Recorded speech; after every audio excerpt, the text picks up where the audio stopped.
पंडित जी का राजा से प्रेम हो गया।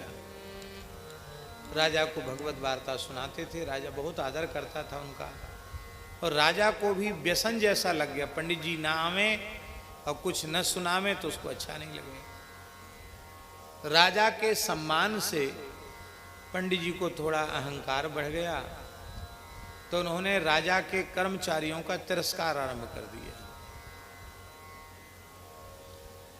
अब भाई हम आप लोग हैं,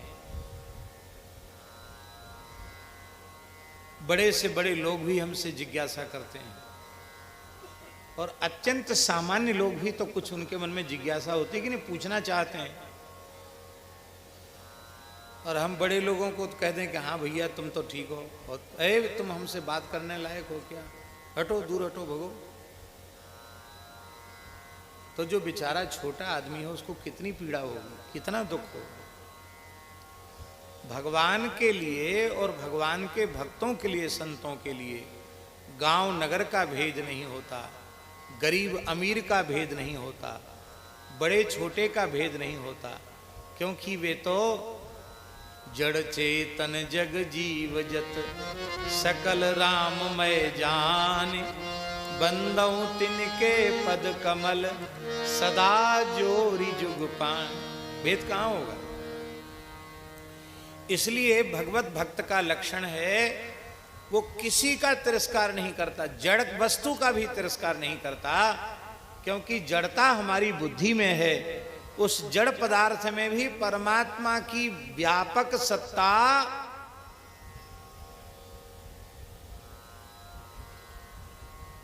सर्वथा विद्यमान है। विद्यमान न होती तो खंभ जड़ है, उससे भगवान नृसिंह कैसे प्रकट हो जाते हैं? कण कण में भगवान व्याप्त हैं। तो जब सर्वत्र परम चैतन्य सच्चिदानंद घन परमात्मा सर्वत्र विद्यमान है, तो फिर जड़ता कहां हुई? जड़ता तो हमारी बुद्धि में है, जड़ता कहीं है ही नहीं।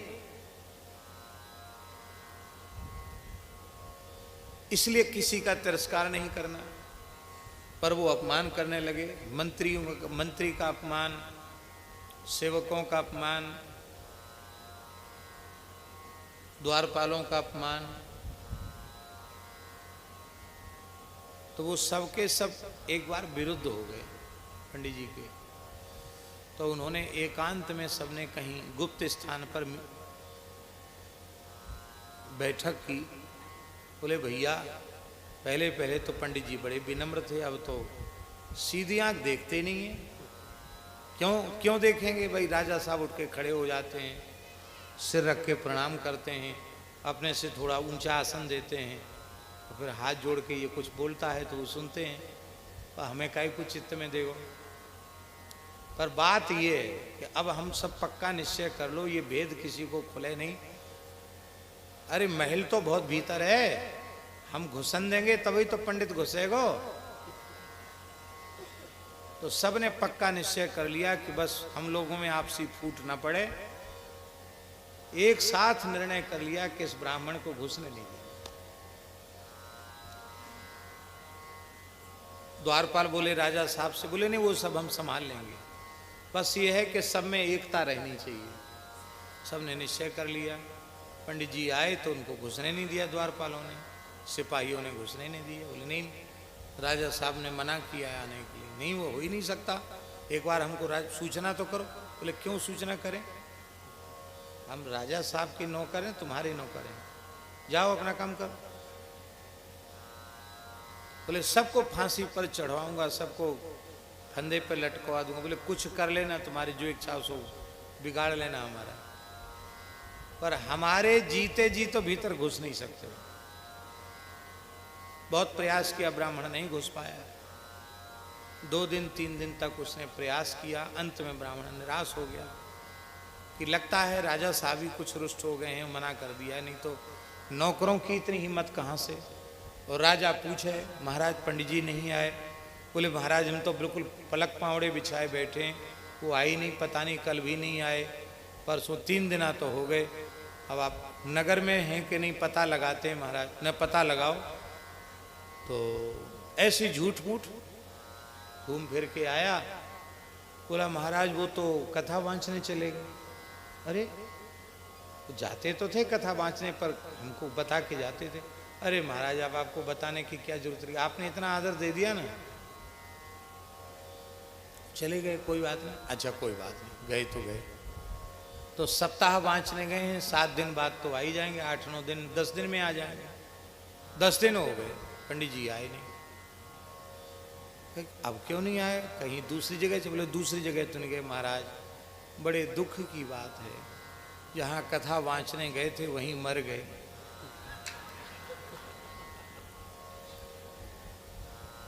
वहीं मर गए बेचारे, वहीं पधार गए।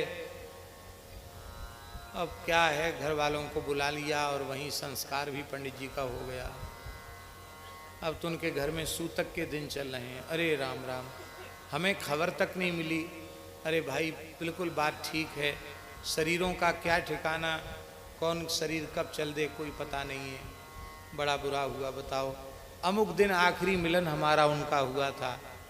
बेचारे बहुत दुखी, राजा बहुत दुखी हो गए। अब पंडित जी को पता ही नहीं कि हम मृत घोषित हो गए हैं राजा साहब के सामने। अब एक दिन कोई पर्व का अवसर था, राजा का रथ निकला, राजा की शोभा यात्रा निकली। तो ब्राह्मण ने पक्का कर ले, अब तो सामने हम पड़ी जाएंगे, अब तो कौन रोकेगा भीतर, भीतर जाने की बात नहीं, रोड पे राजा चल रहा है, रथ में बैठ के हम आ जाएंगे सामने।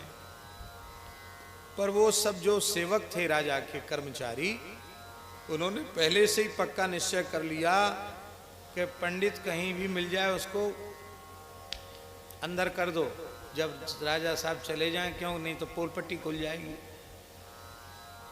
पंडित जी को किसी गुप्तचर से खबर मिल गई, भनक पड़ गई कि हमको पकड़ के बंद करने वाले हैं। तो वो पहले ही एक बट के पेड़ के ऊपर चढ़ गए। पंडित जी पत्तों के झुरमट में एकदम ऐसे छिप गए। पूरा गांव, चारों क्षेत्र घूम लिया सेवकों ने, पंडित जी कहीं मिले नहीं। अरे बोले डर के मारे कहीं बहुत दूर चले गए पंडित जी। अब कोई बात नहीं, राजा की सवारी निकलने दो। राजा की सवारी जैसे निकली तो बट के पेड़ के नीचे से जैसे रथ निकला, सोई पंडित जी ने चिल्ला करके कहा, राजन आपके सेवक हमको आपके निकट आने नहीं देते हैं। तो मैं देखो कितना दुखी हूँ, इन सेवकों के अत्याचार के कारण पेड़ पर चढ़ा हूँ।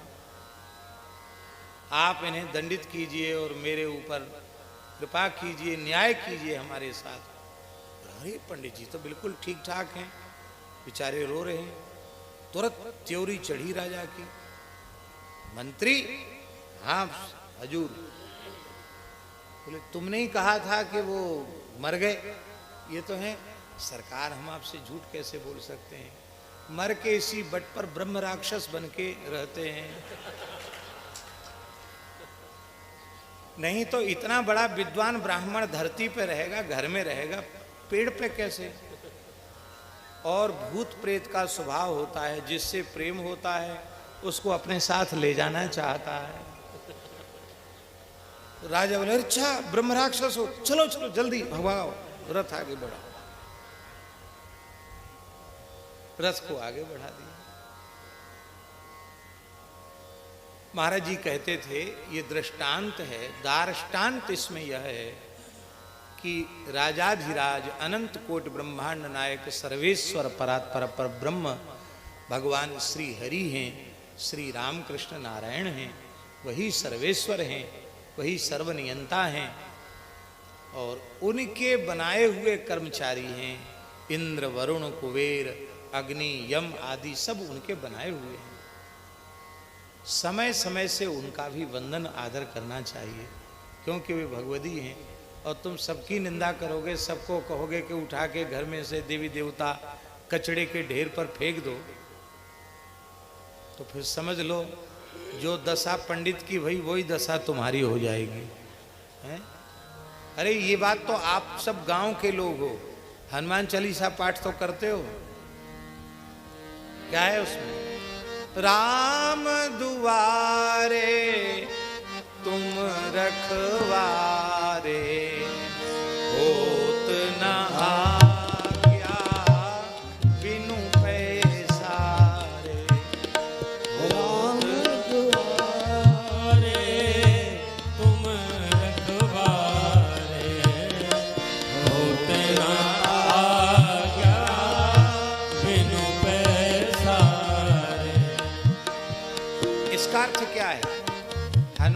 जी यदि प्रवेश न करावें तो रघुनाथ जी के चरणों तक कोई पहुंच नहीं सकता। हनुमान जी से ज्यादा ताकत है किसी में जो हनुमान जी की चौकीदारी को नकार दे और कहे हम सीधे राम जी से मिलेंगे? किसी की हिम्मत नहीं है। रावण तो बाएं हाथ का घूंसा नहीं झेल पाया, हम आपकी क्या स्थिति है हनुमान जी के सामने। इसलिए सबका आदर करना, किसी का तिरस्कार नहीं। वैष्णव धर्म किसी का तिरस्कार नहीं करता। विशुद्ध वैष्णव वही है जो किसी का अनादर न करे, किसी की निंदा न करे, किसी का तिरस्कार न करे। यह भी एक पद्धति है।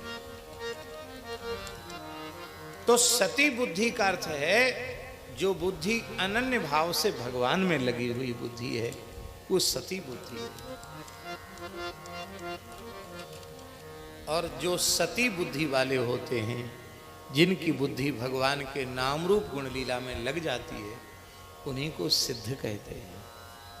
चमत्कार दिखाने वाले को सिद्ध नहीं कहते। चमत्कार तो जादूगर से ज्यादा कोई नहीं दिखा सकता। बड़े से बड़ा महात्मा भी ऐसे चमत्कार नहीं दिखा पाएगा कि गर्दन काट दे और फिर जोड़ दे। बताओ कितना भारी चमत्कार, गर्दन काट दे और जोड़ दे। एक बहुत बड़ा जादूगर था, अपने बाल्यकाल में हमने उसका जादू देखा था। टिकट लगता था तो एक रंगीन रूमाल था उसके हाथ में। उस रूमाल को उसने साड़ी बना दिया। देखते देखते तो तमाम पढ़े लिखे लोग बैठे थे, और एक साड़ी नहीं, पूरे मंच पर साड़ियों का अंबार इकट्ठा कर दिया।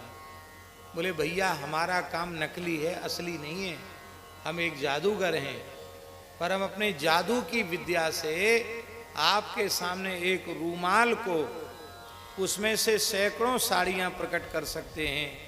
तो परब्रह्म परमात्मा श्री कृष्ण द्रौपदी के चीर को बढ़ा दे तो इसमें कौन सा आश्चर्य। हमारा काम असली नहीं है, नकली है, झूठा है। 8 बजे उसको आना था रात्रि में अपना शो दिखाने के लिए, और वो 9 बजे आया। उस क्षेत्र के कलेक्टर, कमिश्नर, एसपी सब बैठे थे, पूरा नेता लोग भी बैठे थे, सब बहुत बड़े नाराज थे। बताओ 7 बजे की घोषणा की, 8 बजे की घोषणा की और 9 बज गए। वो जादूगर आया, उसने कहा कि आप लोग लगता है कुछ नाराज हैं हमसे, क्या हम समय के पंक्चुअल नहीं हैं, हम समय से नहीं आए। नहीं नहीं, आपकी नाराजगी झूठी है, सब अपनी अपनी घड़ी मिलाओ। तो जितने दर्शक थे सबने अपनी घड़ी देखी, सबकी घड़ी में 8 बज रहे थे। ये झूठी बात नहीं, तो हम उस सभा में उपस्थित थे उसकी बात, सबकी घड़ी में। अब तो मोबाइल के कारण लोग घड़ी कम बांधते हैं, क्योंकि इस समय मोबाइल में पता चल जाता है। नहीं, प्रायः उस समय में आज से 40 वर्ष पहले तक लोग प्रायः घड़ी बांधते थे, और दूल्हा को दहेज में और कुछ मिले न मिले, गांव में घड़ी और साइकिल जरूर मिलती थी, और रेडियो मिलता था। कंधा पे रेडियो टांग के, सेल वाला रेडियो, और साइकिल चला के घड़ी बांध के, तो लोग कहते थे ससुराल से घड़ी मिली है। इतने गांव में इसी से लोग संतुष्ट हो जाते थे। बड़ा बढ़िया जीवन था गांव का। तो कहने का आशय हमारा ये है, क्या कह रहे थे हम? हैं? हाँ, तो चमत्कार तो जादूगर सबसे ज्यादा दिखाता है, लेकिन इससे कोई वो महात्मा नहीं हो जाता। इतना जादू का खेल दिखाने के बाद सबके सामने पेट पर हाथ पटक कर कहता है, पेट को पीट कर कहता है, यह सब किया पापी पेट के लिए क्या? भाई साहब, बाबूजी, कुछ न कुछ दया करके दे दो। गांव में जादू दिखाने वाले ऐसे ही करते हैं नहीं? शर्ट के बटन खोल देंगे, बड़ी जोर से पेट पे हाथ मारेंगे, कहेंगे पापी पेट के लिए सब करना पड़ता, लाओ लाओ भैया लाओ। और गांव में तो बच्चों को डरा भी देते थे जादूगर, पैसा नहीं चढ़ दोगे यहाँ मसान की खोपड़ी पे तो ऐसा हो जाएगा वैसा हो जाएगा। तो 5 पैसा 10 पैसा उसमें चलते थे, तो बच्चों के हाथ में जो होता वो हम पटक के चले जाते। गांव में ऐसा होता था। पर चमत्कार दिखाने से वो सिद्ध नहीं माना जाता। सिद्ध कौन है? वाह! अयम कथामृष्ट पीयूष नद्याम मनोवारणः क्लेश दावाग्निदग्धः तृषार्तो वगाढो न सस्मारदावम् न निष्क्रामति ब्रह्म संपन्न वन्नः। सिद्ध लोग स्वयं ही सिद्धों की परिभाषा बता रहे हैं। अयम मनोवारणः, ये मन रूपी मतवाला हाथी संसार की राग द्वेष की अविद्या की अग्नि में झुलस करके अत्यंत व्याकुल हो रहा था। और इस हाथी ने क्या किया? बोले इसी भवाटवी के मध्य से वाल्मीकि गिरि संभूता रामसागर गामनी पुनातु भुवनम रम्या रामायण महानदी। राम कथा कृष्ण कथा रूपी गंगा बह रही है। व्यास वाल्मीकि रूपी पर्वत से निकलकर ये गंगा प्रवाहित हो रही है। इस भवाटवी के मध्य से बहने वाली गंगा में सिद्ध लोग कह रहे हैं हमने अपने मन रूपी मत वाले हाथी को डुबा दिया है। तो भले ही संसार में आग लगी भई है, भवाटवी में आग लगी भई है, लेकिन जो हाथी अत्यंत सुशीतल गंगा जी के जल में कल्लोल कर रहा है, वो जलता हुआ जंगल देख करके भी उसके ताप से बचा रहता है। ऐसे ही संसार के अविद्या जनित ताप से हम बचे हुए हैं। और यही है हमारी सिद्धावस्था का गूढ़ रहस्य। अर्थात जिनकी चित्त वृत्ति निरंतर भगवान में लगी रहती है वे ही सिद्ध हैं, वे ही सिद्ध हैं। सिद्धियों से तो भगवान के भक्त डरते हैं, बचते हैं। सिद्धियां उनके सामने प्रत्यक्ष होती हैं खड़ी, लेकिन वे सिद्धियों का आदर नहीं करते। हमारे पूज्य गुरुदेव पहाड़ी बाबा महाराज, उनमें इस प्रकार बहुत सी सिद्धियां थी। उनमें विलक्षण सामर्थ्यवान योगीराज महापुरुष थे।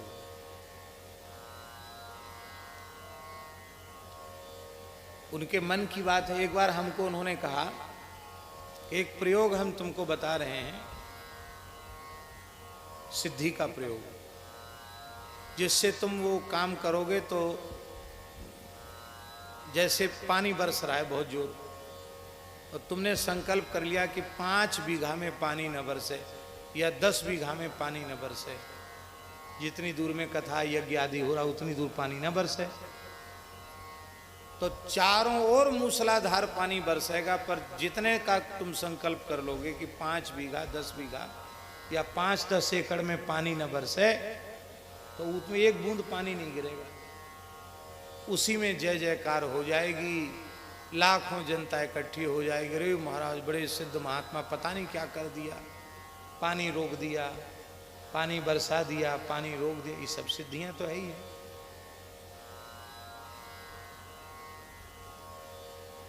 तो सूर्य ग्रहण का प्रयोग था, वैष्णव मंत्र का ही प्रयोग था, कोई ऊटपटांग सिद्धि नहीं थी।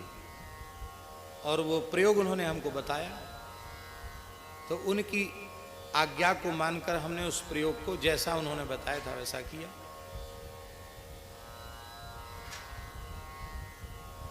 और जब बढ़िया से उनकी कृपा से वो अनुष्ठान एकदम निर्विघ्न और सविधि संपन्न हुआ,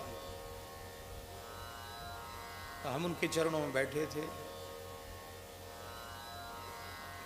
तो मेरी तरफ उन्होंने देखा, देख करके बोले वाह सब हो गया। हमने कि आपकी कृपा से, बस इतना ही पूछा। इसके बाद बोले ऐसे धूना चैतन्य था, धूना पर बैठे थे महाराज जी, बोले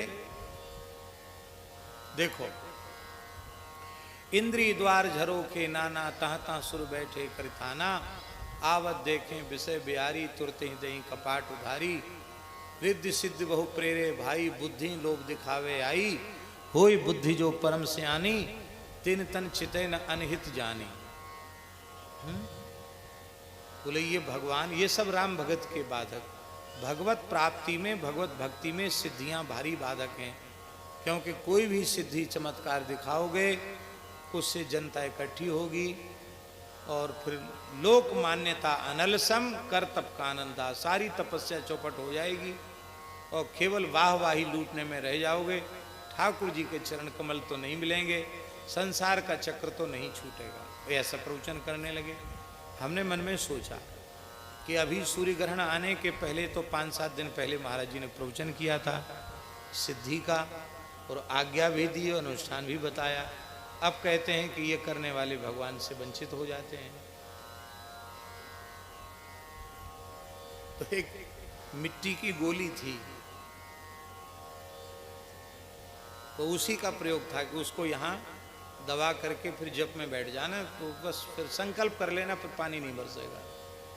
तो हम गए, वो जमुना जी की मिट्टी की किनारे की चिकनी मिट्टी की गोली जमुना जी में पधराया। मैंने कह लिया जमुना जी, रिद्धि सिद्धि गुरु महाराज ने दिया था वो आपको ही समर्पित है, हमको पानी बरसाना पानी रोकना ये सब हमको नहीं चाहिए।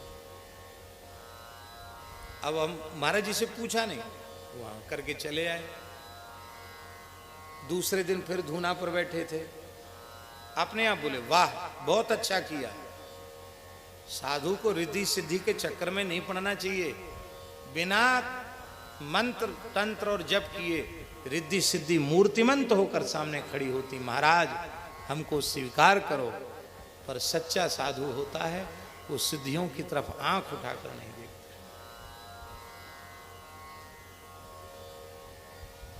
ऐसे महापुरुष थे, ऐसे महात्मा थे।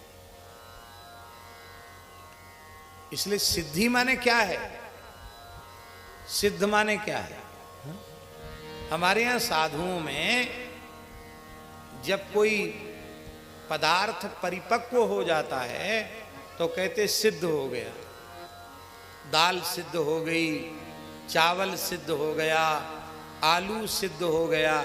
सिद्ध हो गया माने अब वो पूरी तरह पक गया है, उसमें कोई गांठ नहीं रह गई। ऐसे ही जो पूरी तरह ज्ञान भक्ति वैराग्य के रस में पक जाता है उसको सिद्ध कहते हैं। और ये सिद्धावस्था बिना भगवत भागवत चरित्र के श्रवण के प्राप्त होती नहीं है। तो इंद्र कह रहे हैं अहो दानव सिद्धोसी यस्य ते मतिरिद्रसी। ये दानव आप तो सिद्ध पुरुष हैं, आपकी बुद्धि भगवान में लगी हुई है। हम देवराज हैं पर हमारी बुद्धि इंद्रासन पर लगी है, हमारी बुद्धि भोगों में विषयों में लगी हुई है। हम दुर्भागी हैं, अभागी हैं। तुम भाग्यशाली हो जो असुर शरीर प्राप्त करने के बाद भी तुम्हारी बुद्धि भगवान के चरणों में लगी हुई है। युद्ध के क्षण में भी तुम्हें मेरा भगवान का विस्मरण नहीं हो रहा है, युद्ध के क्षण में भी तुम भगवान का स्मरण कर रहे हो। और भगवत स्मरण करते करते युद्ध किया। भगवान ने अर्जुन से गीता में कहा माम अनुस्मर युद्ध च, पर पता नहीं अर्जुन जी ही जाने कि वे स्मरण करते हुए कितना युद्ध कर पाए। लेकिन वृत्तासुर ने सत्य करके दिखा दिया। इंद्र जैसे प्रबल शत्रु से युद्ध करते हुए भी क्षणार्ध के लिए भी उन्हें भगवान की विस्मृति नहीं हो रही, भगवान का स्मरण बना हुआ है। ऐसे परम भागवत, परम सिद्ध भक्त वृत्तासुर का यहां यहीं से वैकुंठ गमन हुआ, इसलिए गांव का नाम बिरथला पड़ा। व्रत्रवधस्थल, व्रत्रवधस्थल से विरथला हो गया। तो हम लोग बड़े भाग्यशाली हैं। इस गांव में, इस क्षेत्र में सबसे पहले श्री पूरण भगत जी, बड़े भक्त थे पूरण भगत जी। भगत जी ही थे वो, भगत जी ही थे। भगत जी, पूर्ण भगत जी जुड़े, बड़ी पवित्र भावना सबसे पहले इस क्षेत्र में वे ही लाए। कथा भई, फिर दूसरी कथा इसी गांव में हुई। बीच में भी एक दो बार आना हुआ है, 4 बार। और आप लोगों का प्रेम इतना अधिक है कि ऐसे गांव में तो 4 बार नहीं, हम वर्ष में कम से कम 1 बार आए। इतना पवित्र क्षेत्र है ये। एक आप सबका भाव शुद्ध है, आपकी कमाई बड़ी पवित्र है, शुद्ध अन्न है, और कितनी प्रसन्नता। मंदिर बनवाने वाले सेठ साहूकार कम नहीं, बड़े बड़े मंदिर बनवाते हैं, पर स्वयं ठाकुर जी को ढोक देने भी वो नहीं पहुंचते हैं, प्रणाम करने भी। पर हमें बड़ी प्रसन्नता है, यहाँ ठाकुर जी का मंदिर बनाया और आप लोग स्वयं प्रेम से अपने हाथ से सेवा करते हैं, आरती स्तुति में उपस्थित होते हैं और वैष्णवता के नियमों का श्रद्धापूर्वक, निष्ठापूर्वक पालन करते हैं। गौ सेवा करते हैं, ब्राह्मणों की, संतों की सेवा करते हैं। ये प्रसन्नता की बात है। आज हम थोड़े थके हुए भी हैं क्योंकि लंबी यात्रा करके आए हैं और लगभग 1 घंटा हो गया है। तो अभी हम एक बात कहेंगे, वो बहुत आवश्यक है, उसको आरंभ में ही कहना चाहिए था, लेकिन हमने जानकर उस अपने आवेग को रोका। और कल हम आगे चर्चा करेंगे। स्वामी जी आप भी विराजेंगे ना? वाह। तो स्वामी जी का भी नित्य वचनामृत श्रवण भी होगा और बहुत अच्छा है। हमारा सहयोग आपने कर दिया, बड़ी कृपा की आपने, बड़ी प्रसन्नता है। आज भारतवर्ष की, सनातन जगत की एक महान विभूति का ब्रह्म सायुज्य हो गया। हमको यहाँ जब हम आ रहे थे उसी समय हमारे निकटवर्ती लोगों ने बताया कि पूज्यपाद जगत गुरु शंकराचार्य ज्योतिष पीठाधीश्वर एवं द्वारिका शारदा पीठाधीश्वर श्री जगत गुरु शंकराचार्य परम पूज्य श्री स्वामी स्वरूपानंद सरस्वती जी महाराज का आज 99 वर्ष की आयु में भगवत धाम प्रयाण। श्री नर्मदा जी के पवित्र तट पर उनका महाप्रयाण हुआ। वे धर्म सम्राट स्वामी श्री कृपात्री जी महाराज के युग के वे एक महान आचार्य, महान विचारक थे और हमारे ऊपर तो उनका बहुत ही अनुग्रह था। काशी में वे चातुर्मास से कर रहे थे और दास की भी कथा वहाँ श्री हनुमान प्रसाद पोद्दारंद विद्यालय में चल रही थी। श्रीमद् भागवत पर क्रमिक प्रवचन था 10वें स्कंद पर। बहुत अच्छे अच्छे विद्वानों की उपस्थिति होती थी और पूज्य स्वामी श्री जगत गुरु शंकराचार्य स्वामी श्री स्वरूपानंद जी महाराज भी चातुर्मास कर रहे थे काशी में। श्री विद्या मठ में, तो पूज्य बक्सर वाले महाराज जी के साथ, मामा जी के साथ हम उनका दर्शन करने गए।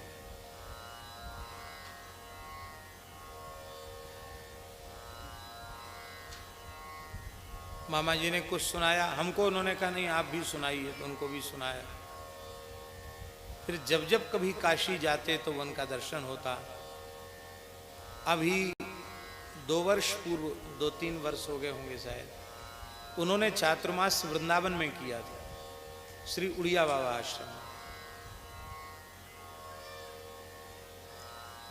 और उस चातुर्मास के क्रम में एक तो उनका वृद्ध शरीर और भाद्र शुक्ल चतुर्थी को उनका जन्मोत्सव था। शरीर का प्राकट्य भाद्र शुक्ल चतुर्थी का था। तो उनके जन्मोत्सव में हमको भी उन्होंने बहुत स्नेहपूर्वक बुलाया, हम भी गए। पर उनको जैसे ही ज्ञात हुआ कि भाद्र शुक्ल ऋषि पंचमी इस शरीर का भी जन्म का समय है, जन्म की तिथि है, तो बोले हम आएंगे। आश्चर्य की बात। फिर उनके स्वरूपानुरूप उनकी पधरावनी की गई। वे सायंकाल को पधारे, बहुत देर तक प्रवचन किया उन्होंने। चल नहीं सकते थे, व्हील चेयर पर चल के आए, सब जगह दर्शन किया। संसार है, आप हमारे मन के अनुकूल नहीं बोलेंगे तो हमारे मन में जो आएगा वो हम आपके लिए कहने लग जाएंगे।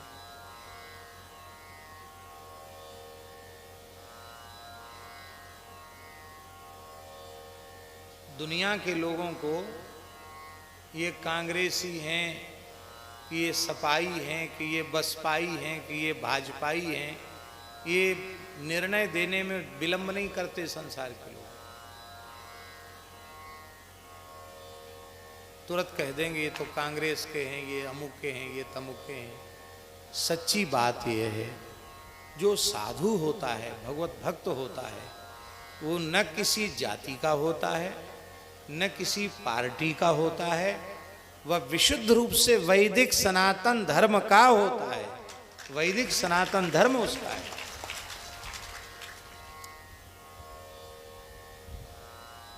क्या हम आपसे पूछते हैं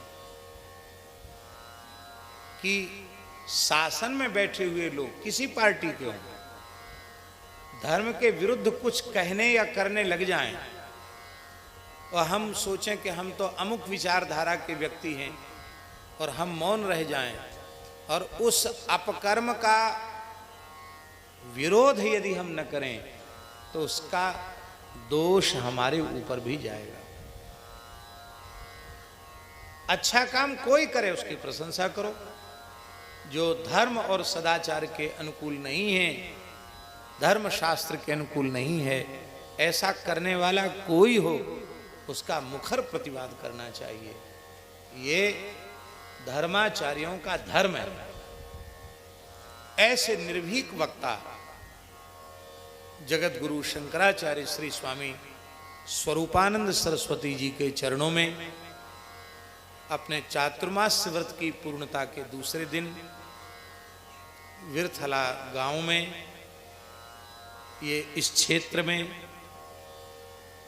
व्यासपीठ से सभी पूज्य संतों की ओर से, ब्राह्मणों की ओर से, आप सभी आस्तिक लोगों की ओर से और अपने संपूर्ण मलुक पीठ परिकर की ओर से, श्री पथमेड़ा गौशाला की ओर से, श्री सूर्यश्याम गौशाला की ओर से, और जो भी इस दास से संबद्ध या प्रेम करने वाले लोग हैं, सब की ओर से हम पूज्य जगत गुरु शंकराचार्य जी के चरणों में अपनी श्रद्धांजलि, अपनी भावांजलि निवेदित करते हैं और बारंबार उनके चरणों में हम प्रणाम करते हैं। एक परंपरा है कि थोड़ी देर मौन हो जाओ, पर हम लोग मौन नहीं, हम तो कीर्तन को ही मानते हैं। कीर्तन, मौन की क्या जरूरत है, जिह्वा भगवान ने कीर्तन के लिए दी है। इसलिए हम पूज्य शंकराचार्य जी के चरणों में अपनी भावांजलि व्यक्त करते हुए थोड़ी देर कीर्तन कर लें। श्रीमन नारायण नारायण नारायण, श्रीमन नारायण नारायण नारायण, लक्ष्मी नारायण नारायण नारायण, लक्ष्मी नारायण नारायण नारायण, श्री हरि नारायण नारायण नारायण, श्री हरि नारायण नारायण नारायण, श्रीमन नारायण नारायण नारायण, श्रीमन नारायण नारायण नारायण, राम नारायण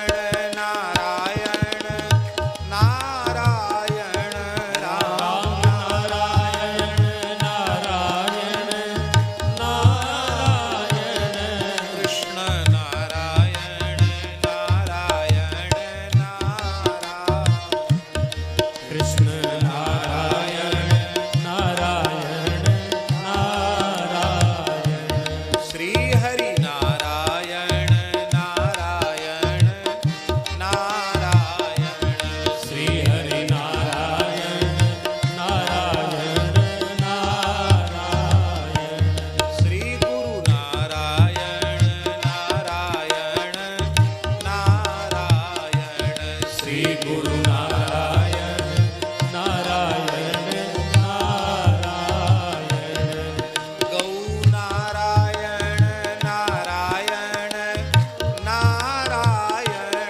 गौ नारायण नारायण नारायण, विप्र नारायण नारायण नारायण, विप्र नारायण नारायण नारायण, संत नारायण नारायण नारायण, संत नारायण नारायण नारायण, श्री हरि नारायण नारायण नारायण, श्री हरि नारायण नारायण नारायण, श्री वृंदावन बिहारी लाल की जय।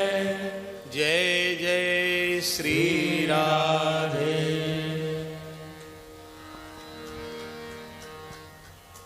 चलें अब भैया वहीं से हाथ जोड़ लेना, हम ठाकुर जी को प्रणाम करके। जय सिया राम।